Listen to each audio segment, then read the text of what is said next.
Hey everyone, welcome back and thank you for tuning in live today for Skill Building Monday here live on the Reinventing the Tattoo Network. My name is Jason Leeser. It is Monday, January 6th. It is currently noon here on the East Coast of the US. And if this is working for you, please drop me a comment in the chat area or hit that like button. Let me know that I'm not talking to dead air. I would really appreciate it. And please remember to tag anyone you know that loves tattoos. Maybe it's someone trying to become a tattoo artist, or maybe it's someone that is just a tattoo enthusiast, or maybe even just a regular artist. Tag everyone you know you think might be interested. And welcome to Guy Aitchison's Reinventing the Tattoo Community, where tattooers, apprentices, collectors, and the curious are encouraged to join in these live streams, real-world events, to share and inspire and ultimately create better art and tattoos together. We beam out nearly every day, and with your help, have evolved into a quality network of amazing live and on-demand tattoo and art shows that have all been receiving rave reviews. You can find Reinventing the Tattoo at www.reinventingthetattoo.com, where you can try it out for free. You don't have to subscribe right away. There's no obligation to subscribe. You do have 3 different options to try it out. You can take a sample webinar from the Reinventing the Tattoo Canon. This way you get a little behind the scenes look as far as what it's like to have a full subscription. Or you can get some free advice from Guy Aitchison about setting goals and your unique goals. Things that might help you get a little bit further on to that next level from where you are now. Or you can take a comprehensive tattoo history course from Jay Brown. For fellow tattoo history nerds such as myself, can't stress this enough. The tattoo history course is absolutely fantastic. You will absolutely love it. At reinventingthetattoo.com, you can also find a full event schedule with full weekly and special event live stream details. For example, if you wanted to jump into today's show, simply go to the website, click on the events area, and you can find a full event calendar with details to join all of our upcoming live streams. While you're there, you can also find access to the Reinventing 24/7 channel, which has about 13 different episodes playing at any given time, 24 hours a day, 7 days a week, and is available on all web-enabled devices. So if you can access the internet on it, you can stream our shows live. They are absolutely fantastic to put on at the studio for anyone that might be curious about that. While there, you can also find access to a whole host of professional development workshops and on-demand video seminars from over 20 world-class tattooers. People including Bob Tyrell, Andre Malcolm, BJ Betts, a whole bunch of other ones as well. And those are all for sale at reinventingthetattoo.com. You can also find us in both of the app stores, the Apple App Store and the Google Play Store, as well as our Reinventing the Tattoo YouTube channel, our Reinventing the Tattoo Roku channel, which is a lot like our Reinventing 24/7 channel.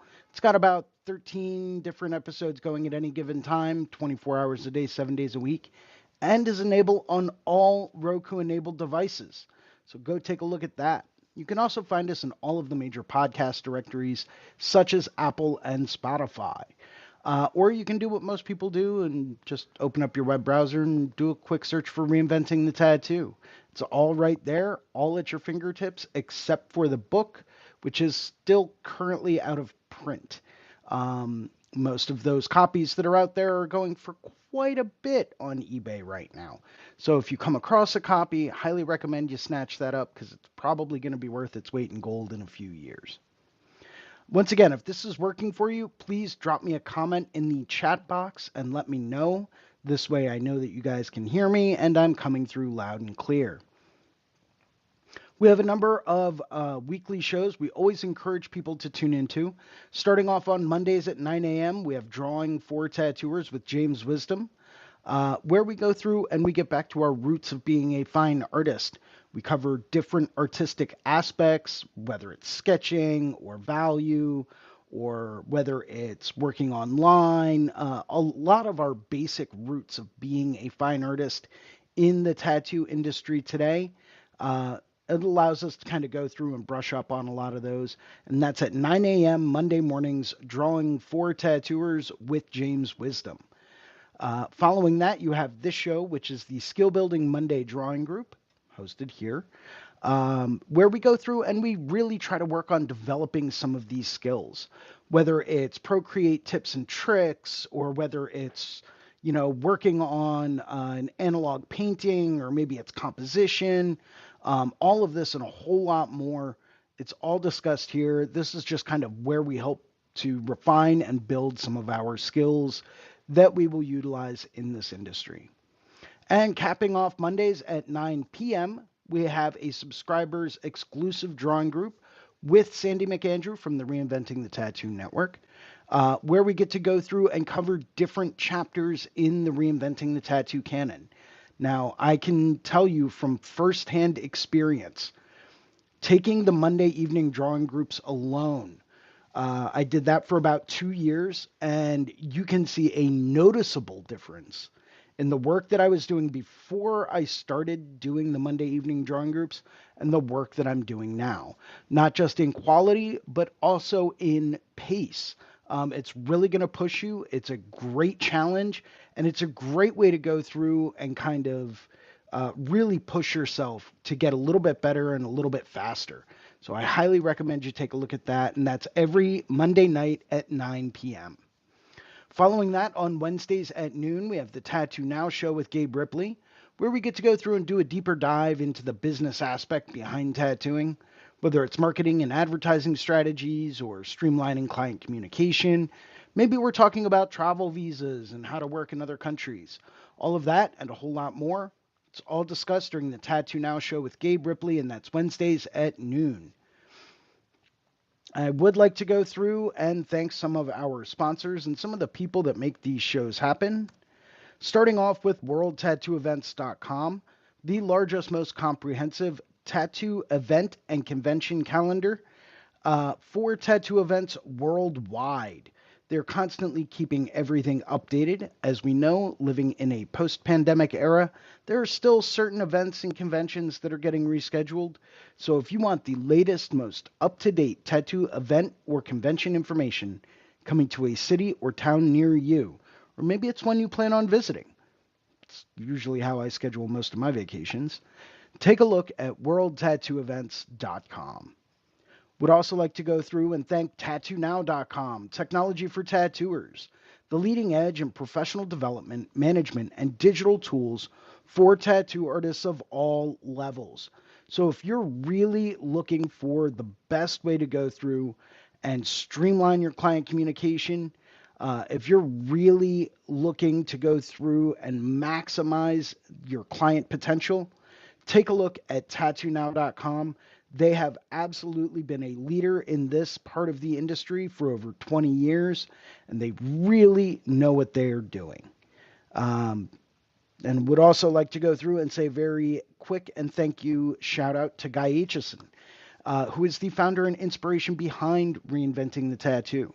Go to guyaitchison.com, where you can pick up a copy of his Biomech Encyclopedia, some of his tutorial DVDs, countless fine art prints, and the occasional oil painting, all for sale at guyaitchison.com. Would also like to say a very quick special and thank you shout out to Amy Nichols, the Apprenticeship podcast. This is my usual reference whenever someone comes to me and asks me about what is a tattoo apprenticeship like, or what should it be like, or how can I get one. Take a look at the Apprenticeship Diaries podcast with Amy Nichols. There is an absolute wealth of information there that you can definitely refer people out to. As always, we ask that if you like today's show, please go through, help us get the word out. Make sure to hit that like and subscribe button at the bottom of the page. This way you can stay up to date with all of the new shows coming up. As well, if you would like to host a Reinventing the Tattoo event, become a sponsor of our community, or if you are looking for a or tattoo critique, you can always email management@reinventingthetattoo.com, and we will get back to you as soon as we can. And that kind of wraps up today's show. Well, it doesn't wrap up the show. It wraps up the intro. Sorry about that. Sorry to give you some false hope there. Um, Today's show will be a bit shorter than usual. We do have a bit of snow coming down here in the Northeast that does need to be taken care of. I did want to mention real quick, though, and I forgot to put this in my intro. I would like to encourage everyone to go over and take a look at tattoos.social. Okay, this is a community designed, geared, oriented, and filled with tattooers, tattoo knowledge, people in a tattoo network that are trying to expand their network. This is all of the great stuff about a lot of those, Facebook or Instagram tattoo communities without any of the crap. All of the extra like comments and all of the extra negativity and all that stuff. Take a look at tattoos.social. It's a platform that we have kind of drawn in a lot of the other great tattoo educational platforms out there. Fireside Tattoo Network, Reinventing the Tattoo, Paradise Tattoo Gather, all of that and a whole lot more. That's all part of tattoos.social. It's a great way to go through and interact with your colleagues in this industry. Take a look at tattoos.social. We have an app too. Go through, scan the QR code, take a look, download it. You'd be surprised at what can happen when you just start becoming more engaged in the community. It's true. Let's see what else we got here. Any news or updates or announcements? Doesn't look like it, which is good. Great. So like I said, this show will be a little bit shorter than usual. I have to get back outside with the snowblower and get some of the snow off the driveway and sidewalks. But before I do that, I did want to spend a little bit of time in here to answer any questions you guys might have. Also, to give you an update, I started, I believe it was last week, I started sketching out a little bit of a spine tattoo. Yep, wonderful. There we go. So I think I finally figured out a good composition for it. And I'm just waiting to make sure that everything switches over. There we go. So this is the composition that I have chosen for this spine tattoo. It's a little bit wider than what I was originally anticipating, but it's going to end up working really, really well. Plus, it gives us plenty of room to expand off the sides if we wanted to do like spider webbing, maybe have like a couple of spiders coming down, or maybe we could do a couple of other things if we wanted to, but it's a good start for a full back piece. We could even do like some kind of a cathedral window, in the background if we eventually wanted to. So we have plenty of room to build off of it. And that was something I was really concerned about initially. I did put a snake in there because this is, believe it or not, the year of the snake. And I love drawing snakes. I've loved drawing snakes for, well, since the last year of the snake. So I've got, some scales in here, and scales can be a little bit tricky. Fortunately, I figured out a pretty awesome way to go through and sketch them out pretty quickly just by using like essentially a grid pattern. And as long as that grid pattern is flowing in the right direction, it's very easy to go through and map out your scales. If anyone would like to go into this a little bit more, I will be happy to do so, maybe on a later episode. Or if you send me a message, a DM, you can find my Instagram. If you take a look right over here, right where my finger is pointing, you will actually see my Instagram handle up there. Shoot me a DM. I'll be happy to make you a little custom video on how I draw, create, and lay out scales because it can be really, really, really tricky. Especially when you're like me and you like to have the snake body kind of curving all over the place, really kind of showing a lot of movement and a lot of flow with it. It can really help lead your eye in a specific direction, in a specific way. And it's something I really like to try to maximize. So I'm going to be working on this to try to finish this up. Um, I did also want to touch on one other thing, and that is a little bit later today, I'll be working on some cyber sigilism. Um, wasn't really quite sure what that was when my client came in, but uh, it kind of reminds me a bit about um, almost like a bit of like traditional tribal, but almost like 3D'd out. Something that Guy Aitchison was pioneering way back when. Um, so it's finally taken root, and very excited to try that out and to get into that. Um, but right now, I'm just kind of working on some of these scales just to go through and get my hand movements down. This is always the way I like to tattoo my scale work. I find it just gives it a bit of a better flow for when you're actually executing it. It makes sure that everything is rounded off correctly. So I'll start off by going in one direction, and then I'll come back through and I'll make sure that I connect all of these scales exactly where they need to go.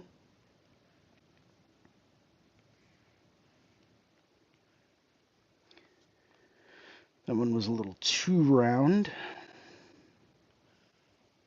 But this is, from everything that I've always been taught, the proper way to tattoo a scale on a snake is to go through and utilize the natural curves of the scale.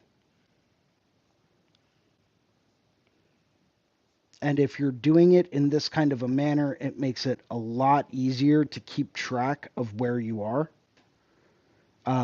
with the actual tattoo itself.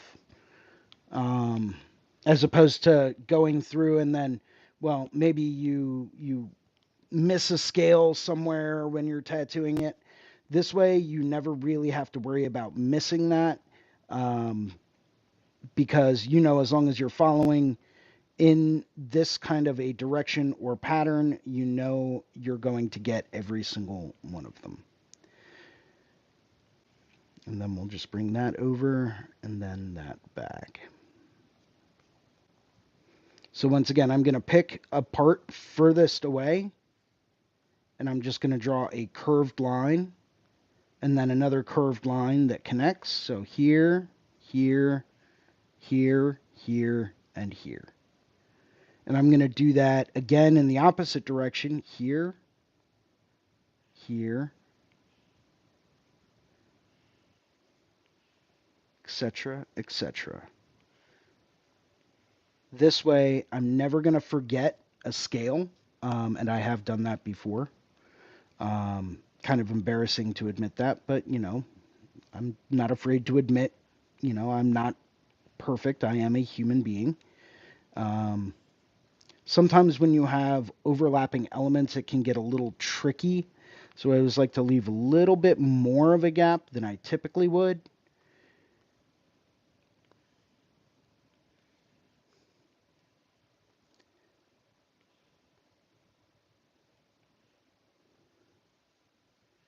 This way I have real good separation in my elements away from the scales that I am drawing.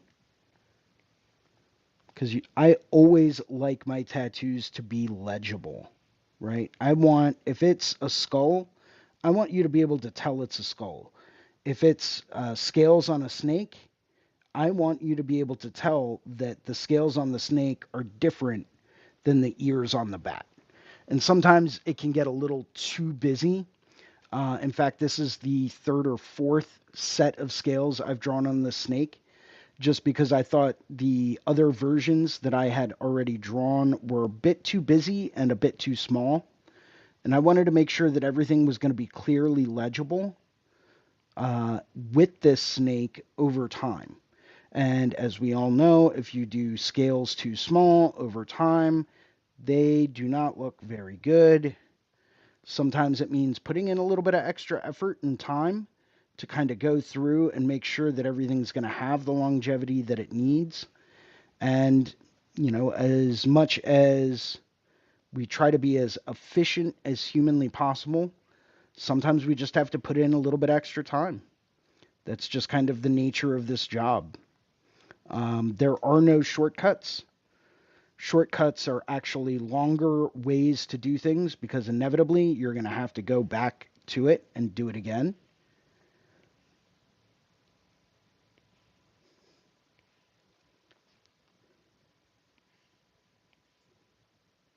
So I'm just kind of going through and rounding everything off.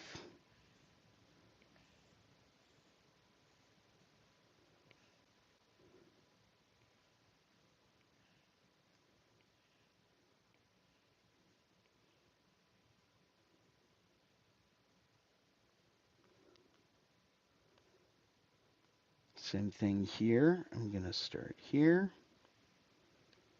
Just kind of round it off, following this grid pattern. And the reason why I have this grid pattern drawn the way that I do is because I want to make sure that there is one central scale where I could throw a pattern or a color or, a texture or make it darker or lighter than the rest to kind of denote where that center of the spine of the snake is. That to me is always key. And I always like to be able to do that because that really helps move your eye around a piece, especially when it's surrounded by a whole bunch of really, really distracting patterns. It will kind of stand out and really help you move your eye around. That way the scales don't kind of mentally, and I'm not saying visually they will all be tattooed, in the way that they should. But mentally, when you see this pattern, it can kind of go through and become, how can I say this correctly? Almost like mentally muddy or blurry, because your eye gets so used to the pattern so quickly that it has nothing to really identify as the correct way or the correct direction to follow. So I always like to make sure that I've got my center line, and you can see that red line going down the middle of the back of the spine right here. That is the center line or the spinal line of the snake. And that is what I'm eventually, once I get down to my value and my color rendering, which I will be doing both for this tattoo. But that is where I can kind of differentiate and really help to lead the human eye around the snake so it helps clarify the direction in which the snake is moving. Otherwise, if I just leave all of these scales the way that they are, it becomes very confusing to the human eye and very mundane, and the human mind just kind of mixes it all together. And I'm not saying it can't differentiate each scale individually, but when you're looking at so much pattern and so much repetition as you get with scale work, it's nice to have something distinctive that jumps out to help you move your eye around the piece, especially if you're dealing with this much pattern. It works, believe it or not, the opposite way whenever you're using dragons and dragon scales, simply because those dragon scales are there more or less to calm the mind down. Because when you're drawing a dragon, you've got claws and you've got horns and you've got beards and hair and all types of other things. So sometimes your mind needs a visual break or an area of visual rest. I can't take credit for using that term. That was a term That another artist that I'm a huge fan of, Patrick Paul O'Neill, um, that is a term that I got from him during his seminar this past year at the Paradise Tattoo Gathering.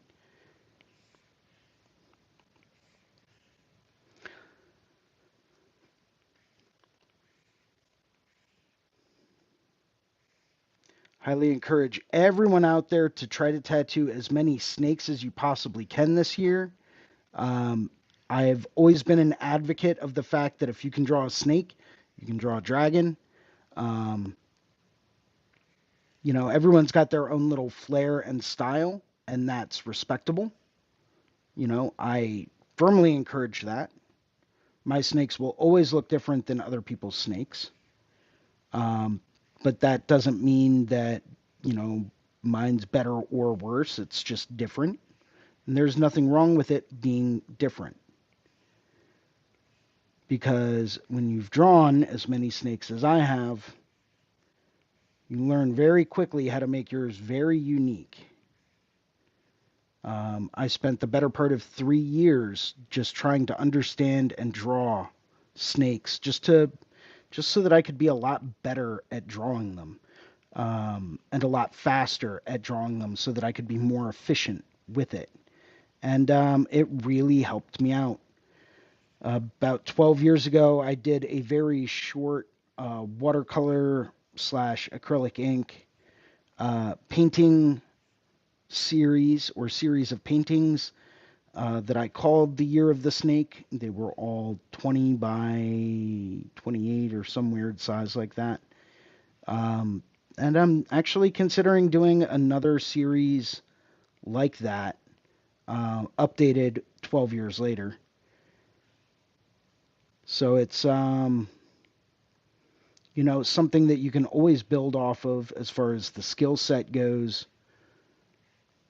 You can always get little bits of advice here and little bits of advice there on ways to improve it. You know, always try to improve, always try to adapt, always try to get better and progress in some manner, because it's when we stay stagnant that we really tend to lose momentum. And when we lose momentum, it makes it that much more difficult to get back.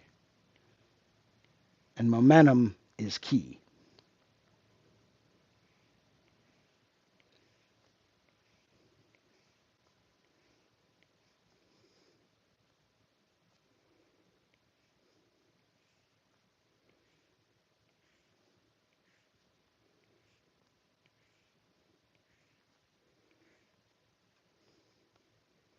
Momentum is something that I really thrive off of.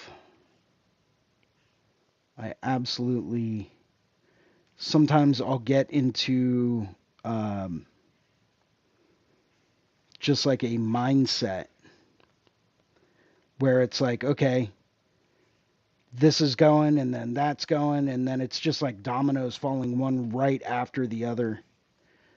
Inevitably, something somewhere along the line tries to knock me off, and that's when I kind of have to rely on a little bit of self discipline to turn around and be like, nope, got to keep this going, got to keep it going. This is going to be awesome when it's done. Got to keep it going.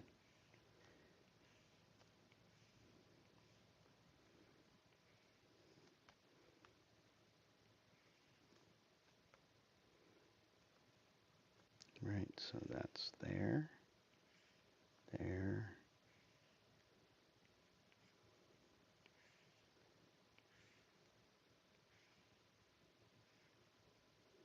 Okay, now let's do some of these guys. Boom, boom, boom, boom, boom, boom, boom, boom. You have to use the sound effects whenever you're drawing these cross scales, otherwise they're not going to turn out right. Boom, boom, boom, boom. That's a joke, by the way, for people out there that don't understand my sense of humor.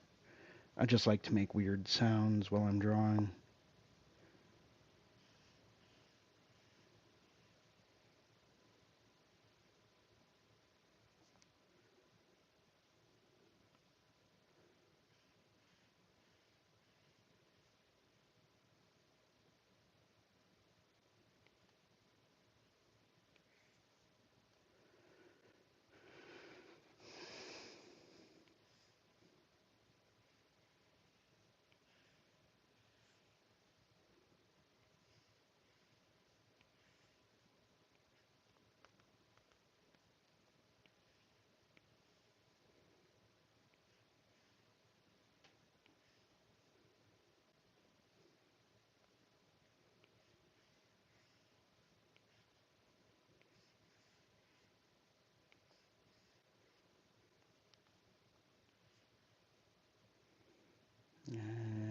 just do some of these here, kind of finish it out.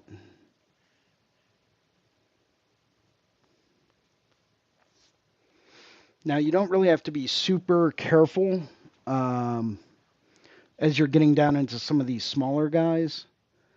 By the time I get down to the tip of the tail, I'm usually just drawing pretty much a straight line, just because those aren't really super critical.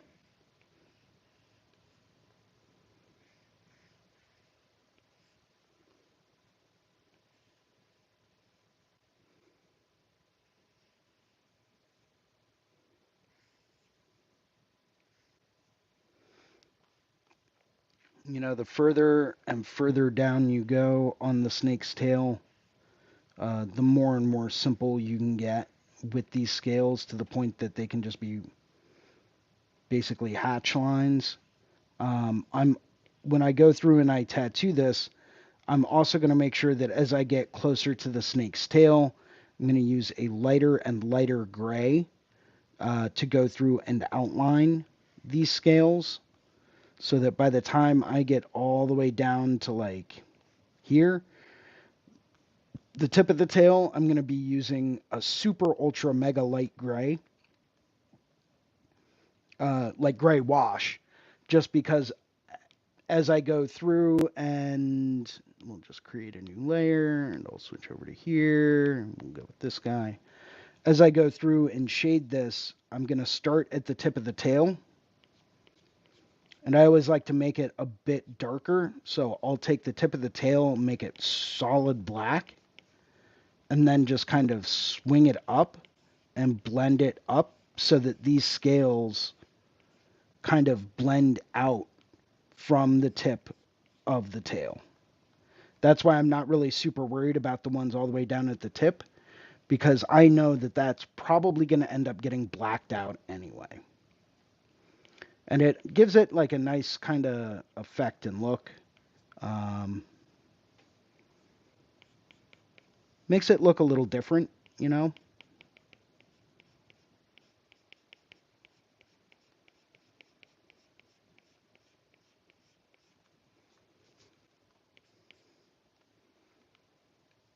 You know, for my value study, and I can actually hide that. This is where having marking your center line on a snake really comes in handy, because as I'm inputting my value study and I'm just getting some of my tones right and just kind of doing a rough map of where things are going to lay, I'm going to use that center line to go through and allow me to tell me where my light source is coming from. Because I know that if that's the center ridge, this spot is going to end up being darker than this spot up here. So it's going to help me determine my light source, and it's going to help me determine where do I want to put more of my darks and more of my lights. And we can already start to see this snake kind of coming together.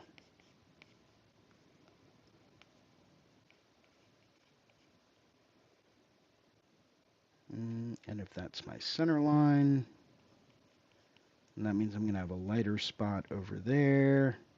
Now, where things can get a little bit tricky is with some of these overlapping areas. For example, if this skull is here, well, I need to remember that this is going to cast a shadow. So no, even if I have my center line here, I know that this cast shadow is going to come down a bit further, and it's going to make this whole area a bit darker.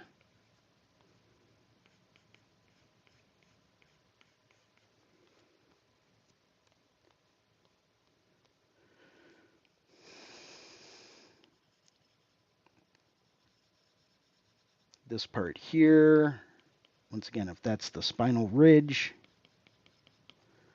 can just kind of throw some value in that and then blend that around. Kind of like you are with, if you oil paint, it's kind of just like moving paint around the paper, or paint on the canvas. It's just kind of moving it around.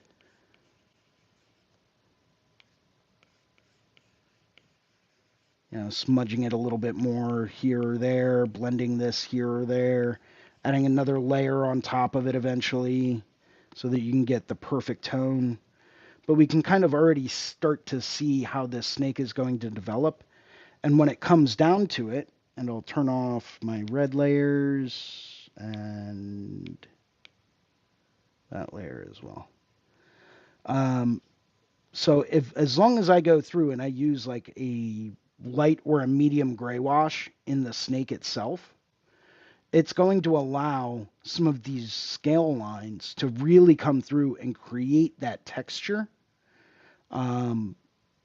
Sometimes what I'll do, just in case anyone's curious, is I'll find that center line and then I'll leave that scale blank. And what that will do is create almost like a highlight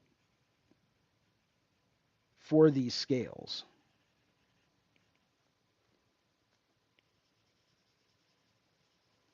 And it'll give the eye something to hold on to and move around the actual canvas, right? It's going to help separate it out from everything else. So, hope you guys learned something today. I love drawing snakes. I love tattooing snakes. Um, it's just good fun. It's just something I really enjoy doing. So if anyone ever has any questions about snakes, let me know. I'm more than happy to dive into that a bit more. Yeah, and this is going to be a pretty fun tattoo to execute in a couple of weeks. Now, a couple of comments on cyber sigilism before I go. Got this guy coming in tomorrow. Here's a very easy way to kind of map out some cyber sigilism. I like to use my studio pen, okay, in Procreate, and I got a rough idea of where I'm going to end up putting the tattoo. From here, I always have it set up with a very large taper at the start and end, and it's very pressure sensitive. So if I'm up here, I can make it bigger and then taper it down. It's automatically going to give me like a little bit of a curl, almost like you're using a brush pen or you're sketching with an actual brush. Some people will do that, and it works really, really well, especially for things of this nature. Let's just bring this down a bit. And then from here, we can kind of bring this back up and around.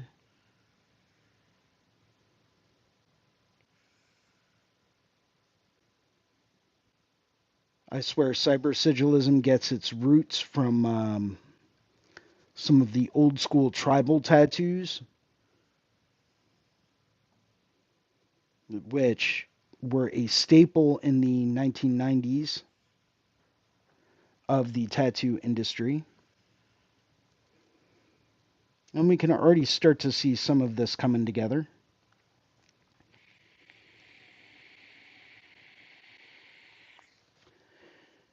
Maybe I'll add like a little accent here or one of these Z formations. Those are always fun. Kind of brings some counterflow in there.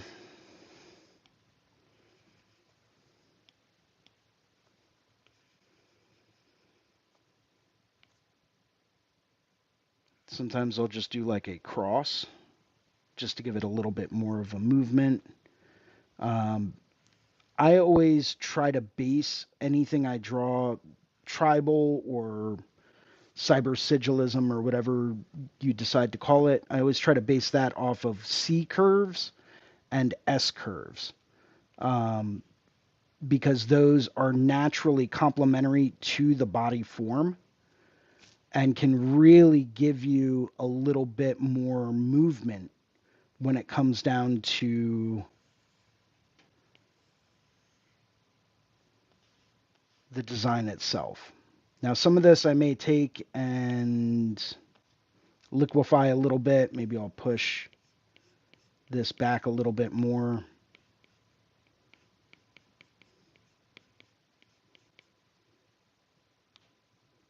And then I'll kind of erase this because I want this to stop shorter.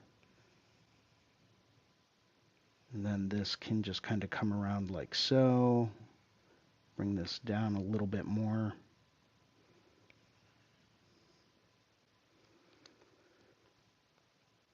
So I now have a basic layout for some cyber sigilism.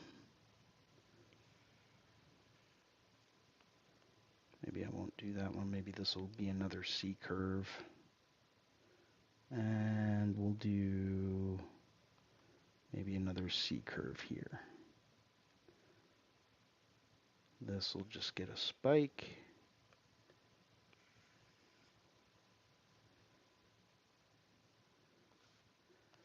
And now I've kind of just more or less laid out this tattoo that I'm going to be doing tomorrow. From here, you can very easily go through and create yourself a hollow circle pen with a taper on it.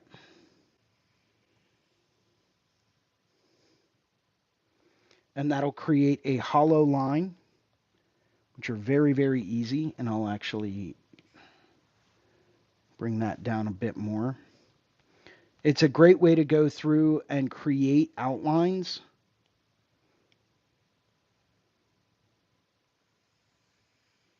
Around stuff like this that tapers. Now, for something like this, I'd probably throw on a little bit more stabilization, a little bit more motion filtering. And then, so that's 69, 61, and 28. And then this would be 69, 61, 28. Because you have to make sure those settings are set correctly on both.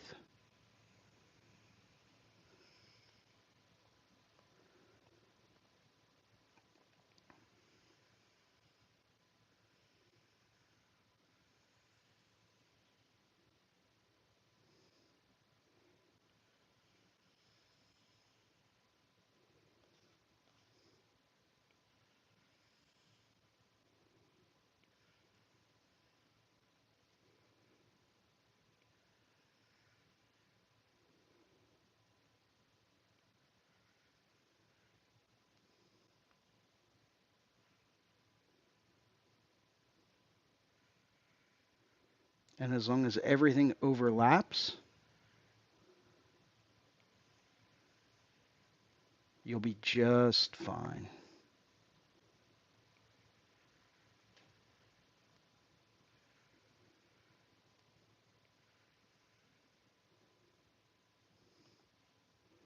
Because now all you have to do is take your eraser tool